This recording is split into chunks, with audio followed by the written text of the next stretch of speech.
नमस्कार, मैं सीपक सर आज के चौथे वीडियो के साथ। आप लोगों ने तीनों वीडियो को ठीक ढंग से देखा, अच्छी तरीके से वॉच भी किया है। जिन बच्चों ने सही से वॉच नहीं किया है, आप जाकर के ज़रूर उन्हें वॉच करें, वीडियो को देखें और जहाँ तक हो सके अपने ऑब्जेक्टिव सवालों को बनाने का प्रयास भी करें। कल हमने लॉसो और मौसों के विषय में पढ़ा था, आज भी उसी से रिलेटेड कुछ सवाल हैं जो कि आपके बोर्ड पे ये लिखे हुए हैं। उसी बुक से है, टाइप 6 और 7 को आज हम लोग बनाने वाले हैं, जिसमें पहला सवाल दिया गया है P और Q दो अभाज्य संख्याएं हैं तो इसका मौसों क्या हो। P और Q दो अभाज्य संख्याएं हैं तो इसका मौसों क्या हो। ध्यान देना है आपको, P और Q जो है दो लगातार संख्याएं हैं। हम लोग वैसे भी अल्फाबेटिक में जानते हैं कि P के बाद क्या आता है, Q आता है। जी हाँ, तो P और Q दो अभाज्य संख्याएं हैं तो उसका मौसों क्या होगा। किसी भी लगातार दो संख्याओं का मौसों जब हम निकालेंगे, लगातार दो संख्याओं का मौसों निकालेंगे तो उसका मौसों जो है वो हमें 1 मिलता हुआ दिखाई देता है। उसका मौसों क्या मिलता है, 1। तो आपके ऑप्शन हो जाएंगे, आपके आंसर हो जाएंगे 1।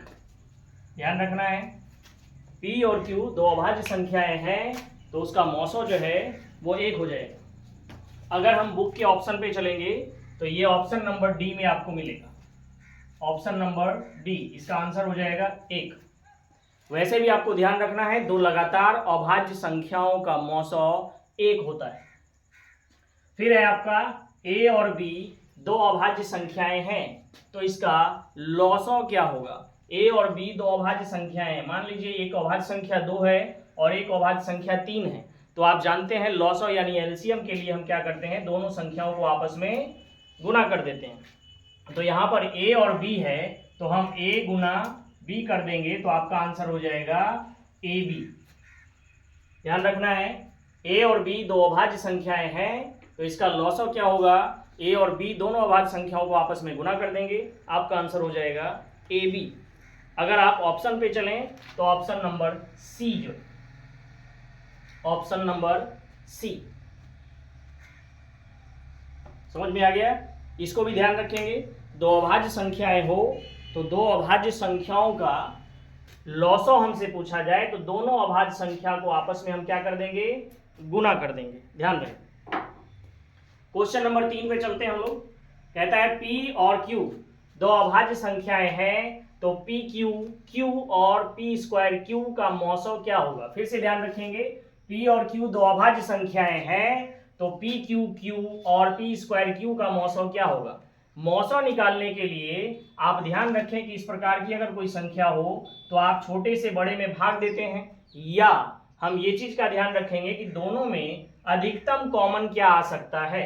तो इसमें एक में है PQQ और दूसरे में है P स्क्वायर Q। तो ध्यान देखिए, इसमें PQ है और इसमें P स्क्वायर है तो P स्क्वायर आपका कॉमन आ जाएगा इसमें से, और दोनों में Q है तो दोनों में से Q कॉमन ले लेंगे तो आपका सही आंसर हो जाएगा P स्क्वायर Q। अगर हम ऑप्शन पे चलेंगे तो ऑप्शन नंबर बी हो जाएगा। इसमें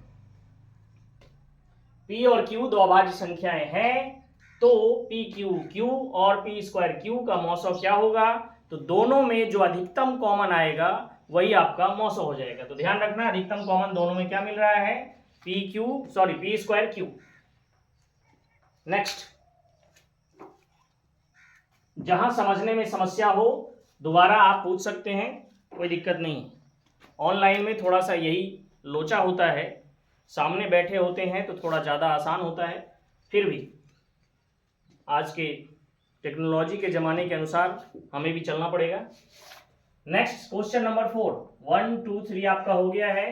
क्वेश्चन नंबर 4 पे चलते हैं। ध्यान रहे, A बराबर A और B, फिर से आप समझिए A और B दो अभाज्य संख्या हो या जो भी संख्या है कोई दिक्कत नहीं है, अलग अलग दी गई है, दिया गया है और इसका पूछ रहा है आपसे कि लॉसो क्या होगा।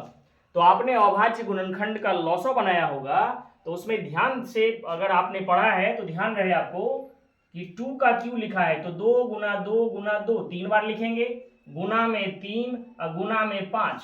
अगला देखिए तो लिखा है 2 पर पावर 4 तो 2 गुना 2 गुना 2 गुना 2 4 बार करना है, गुना में 5 गुना में 7।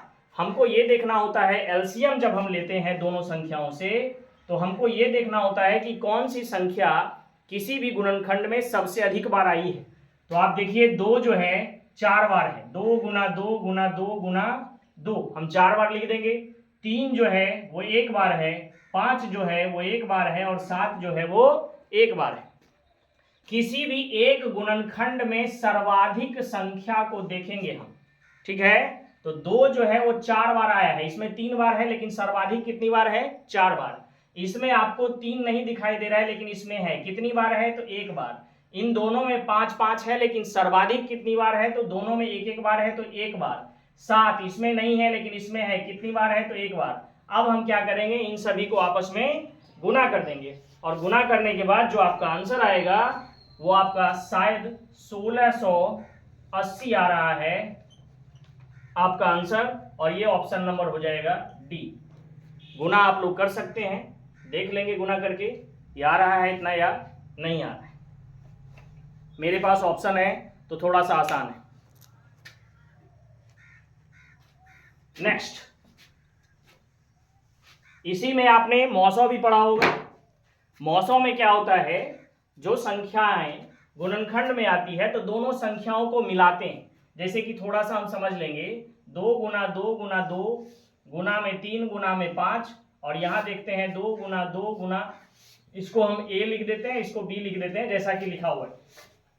फिर यहाँ पे 2 गुना 2 गुना 2 4 बार, गुना में 5 गुना में 7। हमको अगर HCF बोल देगा लेने के लिए, तो HCF किस प्रकार से लेंगे, तो इसमें 2 मिल गया है 2 ले लिए, इसमें 2 मिल गया है 2 ले लिए, इसमें 2 मिल गया है 2 ले लिए। अब इसमें न 3 मिल रहा है न 7 मिल रहा है, लेकिन एक 5 हमको मिल रहा है।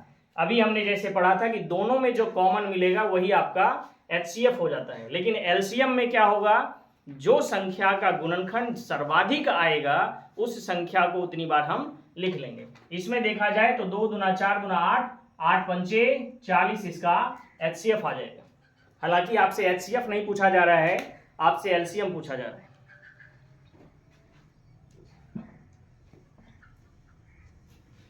सवाल नंबर 5 पे चलते हैं। आज हमने 13 सवाल आपके बोर्ड पे लिखा है, देखते हैं अगर इससे अधिक भी हो सकेगा तो हम प्रयास करेंगे करवाने का। अब है नंबर 5वां। अब ध्यान दीजिए, कहता है 6x⁴y और 12xy का मौसौ क्या होगा। फिर वही कहानी है, इन दोनों में आप क्या कॉमन ले सकते हैं, तो यहाँ 6 है और यहाँ 12 है, तो 6 कॉमन तो आ ही जाएगा। यहाँ पावर 4 है, यहाँ पावर 1 है, तो एक पावर तो ले ही लेंगे। यहाँ y है और यहाँ भी y है, तो एक y भी ले लेंगे। तो इसका मौसौ यही हो जाएगा 6xy। जी हाँ, क्या मौसौ हो जाएगा 6xy। तो ध्यान रखना है, आपके ऑप्शंस हो जाएंगे डी नंबर 6xy। सिंपल कहानी, बोर्ड एग्जाम्स में आपसे इसी प्रकार के सवाल को पूछा जाता है ऑब्जेक्टिव में। तो क्विक करने का हम लोग प्रयास करेंगे कि 1 मिनट में कम से कम 2 या 3 सवाल हो सके।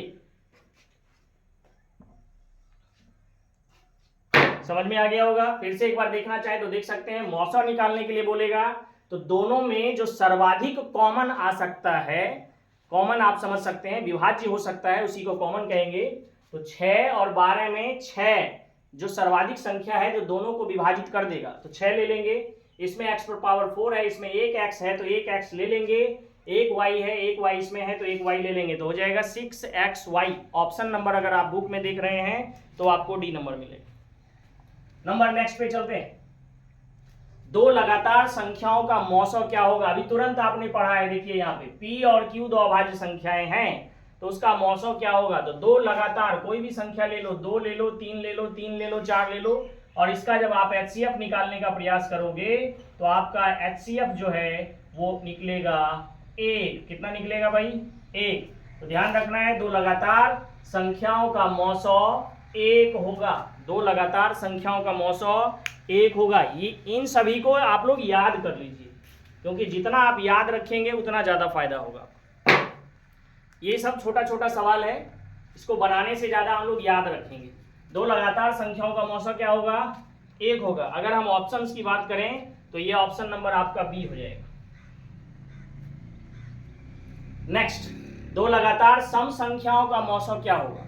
2 लगातार सम संख्याओं का मौसौ क्या होगा। भाई जवाब देना है आप लोगों को फटाफट।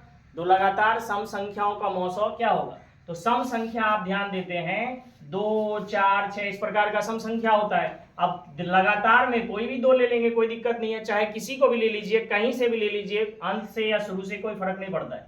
आप इसको खिलाइए तो 2 दूना 4, किसी से भी खिलाएंगे तो 2 ही बार में खत्म हो जाएगा। तो ध्यान रखना है, दो लगातार सम संख्याओं का मौसौ हमेशा 2 होगा। इसको भी याद रखने का प्रयास करेंगे आप लोग। दो लगातार संख्याओं का मौसौ होगा 1, दो लगातार सम संख्याओं का मौसौ होगा 2। अगर हम ऑप्शंस पे जाएंगे तो आपका ऑप्शन नंबर हो जाएगा सी। जिनके पास बुक है हम उसी को ऑप्शन के विषय में बोल रहे हैं।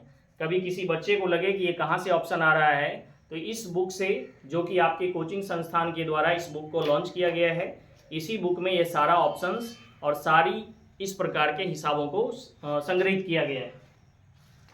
अब अगला सवाल है आपका, दो लगातार विषम संख्याओं का मौसौ क्या होगा? दो लगातार विषम संख्याओं का मौसौ क्या होगा? ध्यान रखना है, विषम संख्या, विषम संख्या में आप ले सकते हैं 3, ले सकते हैं 5, ले सकते हैं 7, चाहे शुरू से ले लीजिए या अंत से ले लीजिए, कोई दिक्कत नहीं है। एक भी होता है विषम संख्या में, तो आप 3 या 5 को ले लीजिए, किसी को भी ले लीजिए, कोई दिक्कत नहीं है। आप इसको खिलाने का प्रयास कीजिए। एक बार में 3 गया, 2 बचा यहाँ पे, 3, एक बार में 2, फिर 1 बच जाएगा। ध्यान रखेंगे आप कि ये 2 बार में खत्म, यानी कि आपका मौसौ क्या आ जाएगा? 1। तो ध्यान रखिए, दो लगातार विषम संख्याओं का मौसौ 1 होगा। दो लगातार विषम संख्याओं का मौसौ 1 होगा। अब आप इसको अच्छी तरीके से याद कर लीजिए। दो लगातार अभाज्य संख्याओं का मौसौ भी 1 होगा, दो लगातार विषम संख्याओं का मौसौ भी 1 होगा, दो लगातार सम संख्याओं का मौसौ 2 होगा। लगातार अभाज्य संख्या का मौसा 1, लगातार सम संख्या का मौसा 2, लगातार विषम संख्या का मौसा 1। अब अगला है, सह अभाज्य संख्याओं का मौसौ क्या होगा? ध्यान रखेंगे। हाँ, ऑप्शन हमने नहीं बताया है पिछले में। आपका ऑप्शन जो है वो हो जाएगा 1। विषम संख्याओं में 1 आपका आंसर है और ऑप्शन हो जाएगा बी, 1। अब आपसे सवाल पूछा जा रहा है कि सह अभाज्य संख्याओं का मौसौ क्या होगा? अब ये सह अभाज्य क्या होता है ये आप लोग जानते होंगे कि दो अभाज्य संख्याओं के बीच में जब 2 का अंतर हो तो उसको हम सह अभाज्य संख्या कहते हैं। दो लगातार अभाज्य संख्याओं के बीच में 2 का अंतर हो तो उसको सह अभाज्य कहते हैं। जैसे कि 3 और 5 सह अभाज्य संख्या है। 3 और 5 के बीच में कितना अंतर है भाई? जी हाँ, 2 का अंतर है। 5 और 7 सह अभाज्य संख्या है, क्योंकि 5 और 7 के बीच में 2 का अंतर है। फिर 11 और 13 2 सह अभाज्य संख्या है, क्योंकि इसके बीच का अंतर 2 है। तो सह अभाज्य संख्या का डेफिनेशन याद रखेंगे कि जिन दो अभाज्य संख्याओं के बीच का अंतर 2 हो उन्हें सह अभाज्य संख्या कहते हैं। अब आपसे पूछा जा रहा है कि सह अभाज्य संख्याओं का मौसौ क्या होगा, तो आप 3 और 5 का मौसौ निकाल के देख लीजिए। आपका मौसौ आएगा 1। कितना मौसौ आएगा भाई? 1। तो आपके ऑप्शन हो जाएंगे बी। नंबर 10 पे चलते हैं। अब थोड़ा सा ये कहानी यहां से कंडीशन हो गया अलग। इसमें टाइप 6 और टाइप 7 है, तो टाइप 6 का यहीं तक सवाल था। अब हम लोग आते हैं टाइप 7 पे। बोर्ड पे जितना सवाल आ गया है उतना हम आपके लिए लिख चुके हैं। अब हम इन्हें रफ करते हैं।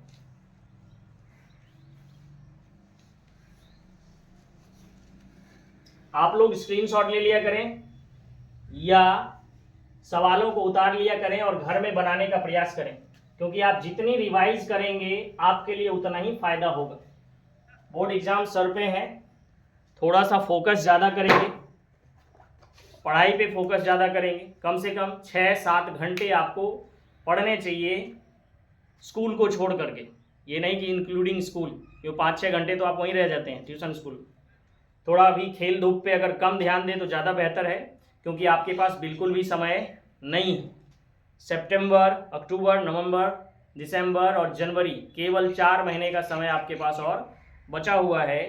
इसलिए अधिक से अधिक 4 महीने में प्रयास करें कि हर चीज़ बेहतर हो। आपको 6 सब्जेक्ट कम से कम पढ़ने हैं। इसमें बेहतर नंबर के लिए आपको खुद ही मेहनत करना पड़ेगा। नेक्स्ट सवाल पे आते हैं हम लोग। अब है भाग एल्गोरिदम का सवाल। ये एक फॉर्मूला है और ये फॉर्मूला क्या होता है आपने बचपन में पढ़ा होगा, भाज्य बराबर भाजक गुना में भागफल और जोड़ में शेषफल। ये आपको क्लास 2-3 में ही पढ़ा दिया जाता है, 3-4 के क्लास में पढ़ लेते हैं हम लोग। कोचिंग में क्लास 3 में इस सबको कंठस्थ करवा देते हैं कि किस प्रकार से भाग को जांच किया जाए बना करके। तो इसी फॉर्मूला के साथ बच्चों को बता दिया जाता है और वो बच्चा आसानी के साथ बना भी लेता है। अब देखो इसी में लिख दिया है हमारे पास क्या, एक फॉर्मूला लिख दिया है और वो फॉर्मूला कर दिया है a बराबर बी क्यू प्लस में आर। तो a जो है भाज्य को बनाया a, b यानी भाजक को बना दिया b, भागफल को बनाया q और शेषफल को बनाया r। भाज्य, भाजक, भागफल, शेषफल याद रखेंगे। a को क्या कहेंगे, भाज्य, b को क्या कहेंगे, भाजक, q को क्या कहेंगे, भागफल, r को क्या कहेंगे, शेषफल। अब आपके पास कुछ नहीं है, बच्चों जैसा जोड़ घटा सिस्टम है। a का मान दिया है 37, b का है 4, r का है 1, तो आपसे पूछ रहा है q का मान क्या होगा। तो अगर हम फॉर्मूला पे चलते हैं, a बराबर बी क्यू प्लस आर से a का मान आप लिख लीजिए 37, b का मान लिखिए 4 इंटू क्यू, यहाँ पे कुछ नहीं होता है तो गुना होता है, क्यू थोड़ा सा अलग लिख लेना है, मेरा ऐसा ही होता है, कभी 9 समझ लो इसको। प्लस में r का मान हो जाएगा 1। अब देखिए यहाँ पे ये +1 है, इसको उठा के इधर ले आइए, ये हो जाएगा -1। 37 - 1 equal to 4q, 4 into Q क्या हो जाएगा आपका 4q। अब इसको कर देंगे 36 इक्वल टू 4q, 4 से इसको काट दीजिए, q का मान जो है 9 चौका 36, कितना हो जाएगा भाई, q का मान क्या हो जाएगा 9। आपके ऑप्शंस हो जाएंगे a, आंसर हो जाएगा 9। सिंपल है आपके लिए, ज्यादा परेशानी नहीं है क्योंकि पिछली क्लासों में हम लोग पढ़ चुके हैं इसको, केवल रिवीजन है तो ज्यादा परेशान नहीं होना है। अब इसे रफ करते हैं। नेक्स्ट, अगर कोई दिक्कत हो तो आप इसे उतार भी सकते हैं, आपके लिए आसान रहेगा। कुछ नहीं है, बच्चों जैसा काम है ये, और यही सब बोर्ड एग्जाम में दे देता है और हम लोग छोड़ के आ जाते हैं। छोड़ के आने से सारा नुकसान होता है, एक एक नंबर मायने रखता है, खास करके मैथमेटिक्स का। फिर है भाग एल्गोरिथम, a बराबर B Q plus R. Same कहानी आपके पास दे दिया है, a का मान 72 है, q का मान 8 है, r का मान जो है वो 0 है, b हमसे पूछा जा रहा है। तो फिर लिख देंगे a बराबर बी क्यू प्लस आर। मान रखिए, अब a का मान है 72 इक्वल टू b हमसे पूछा जा रहा है, b इंटू क्यू का मान है 8 और रिमाइंडर r का मान हो गया 0। इसे क्यूटेंट भी कहते हैं, जिसे भागफल कहा जाता है। r4 रिमाइंडर होता है, रिमाइंडर का मतलब शेष होता है। तो यहाँ पे देखेंगे 72 इक्वल टू 8b हो जाएगा, यहीं पे काट दीजिए इसको, b इक्वल टू क्या आ जाएगा 9। जी हाँ, आपका आंसर क्या हो जाएगा इसमें भी 9। हमको लग रहा है इसमें थोड़ा सा आंसर में कोई दिक्कत तो नहीं हो गया। 37 - 1 इक्वल टू 4 इंटू क्यू, 36 9 चौका 36। ठीक, एक बार देख लेना है, अगर मिस्टेक हुआ हो तो आप गाइड करेंगे, वहां पे बना करके देख लीजिए। तो ये आप 10 नंबर और 11 नंबर रफ कर दिया जाता है। नेक्स्ट सवाल को देखिए, फिर से वही कहानी है, a बराबर बी क्यू प्लस आर में b बराबर इस बार दिया है, q बराबर दिया है, r बराबर दिया है, a का मान आपसे पूछ रहा है। तो फिर लिख देंगे a बराबर B Q plus R. a का मान आपसे पूछा जा रहा है तो a को ऐसे ही रहने दीजिए, b का 61 है और इंटू q का मान दिया है 27 और प्लस r का मान दे दिया है आपका 32। आपको ये गुना कर लेना है, गुना करके देख लेंगे कि कितना आता है। मेरे पास ऑप्शन है इसलिए थोड़ा सा आसान है, 1679 आपका सही आंसर आएगा, ऑप्शन नंबर ए। गुना करके देख लेना है, अगर इधर उधर थोड़ा बहुत हो तो जरूर कमेंट बॉक्स में कमेंट करके बताएं। चलिए नंबर 13 पे अब हम लोग चलते हैं, 12 तक आपका क्लियर हो गया है।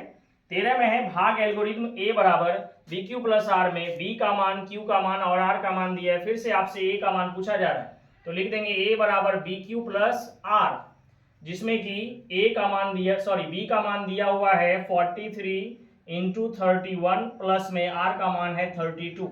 आपको गुना भाग करके देख लेना है कि कितना होता है। इसका जो सही आंसर आएगा वो आएगा 1365। आप गुना करके देख सकते हैं, अगर ज़्यादा कम हो तो ज़रूर बताएं। तो टाइप 6 और टाइप 7 में ये क्वेश्चंस हैं। आज हम लोग इतना ही पढ़ेंगे। कल हम लोग टाइप 7 में चलेंगे, जिसमें दशमलव प्रसार के विषय में समझेंगे, क्योंकि दशमलव प्रसार में भी बहुत सारे सवाल ऐसे होते हैं जो बटा में दे दिया जाता है, लेकिन बनाना बड़ा मुश्किल हो जाता है कि कौन प्रसार शांत होगा, कौन अशांत होगा। तो हम लोग इससे कल समझेंगे आराम से। आज के लिए इतना ही। वीडियो को वॉच करें, अपने दोस्तों के साथ शेयर करें, अधिक से अधिक लाइक और सब्सक्राइब जरूर किया करें, क्योंकि आप लोग जितने से जितने जुड़ेंगे उतना ही आपके लिए फ़ायदेमंद होगा और कुछ मेरे लिए भी फ़ायदेमंद होगा। जय हिंद।